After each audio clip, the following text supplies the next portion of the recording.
জাতীয় 4 মুনাফিক ইমাম। কে কোন জায়গা থেকে লড়বেন আর কত নাম্বার আসন থেকে লড়বেন আসুন দেখে আসি। আমার কিন্তু এখানে কোনো রকম হাত নেই এই ভিডিও এডিটের ক্ষেত্রে। এইখানে কে বা কারাই এডিট করছে কে জানে, কিন্তু যুগশ্রেষ্ঠ এডিট হয়েছে বলতে হবে। এআই দিয়ে করলেও যুগশ্রেষ্ঠ এডিট হয়েছে। যা হোক, আসুন আমরা মূল ভিডিওটা দেখে আসি, শুনে আসি কি বলে তারা। আমরা 4 মোনাফেক পেয়েছি 4টি আসন, সেই 4টি আসন আমরা আপনাদের সামনে প্রকাশ করব। আমি মোনাফেক মঞ্জুরুল ইসলাম তারেকি, আমি খয়রাত পেয়েছি নীলফামারী 1 আসন।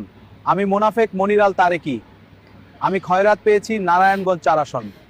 আমি ওবায়দ আল তারেকি আর আমি খয়রাত পেয়েছি সিলেট 5 আসন। আমি জুনায়েদ কুলাঙ্গার আল তারেকি, আমি খয়রাত পেয়েছি ব্রাহ্মণবাড়ী 2 আসন। তাদের ব্যাপারে আপনাদের কি মতামত অবশ্যই কমেন্ট বক্সে জানানোর জন্য চেষ্টা করবেন। তারা কি নিজেদেরকে যে মুনাফিক বলল, এটা কি আসলেই কি মুনাফিক নাকি মুনাফিকের থেকেও বড় কিছু, এটা অবশ্যই আপনারা বলার জন্য চেষ্টা করবেন। আলিম উলামাদের দলের সাথে না যুক্ত হয়ে তারা 4 জন ভিন্নভাবে গিয়ে তারা মনোনয়ন আনলো, এটা কতখানি যুক্তিসঙ্গত হয়েছে অবশ্যই আপনারা কমেন্টের মাধ্যমে বলার জন্য চেষ্টা করবেন।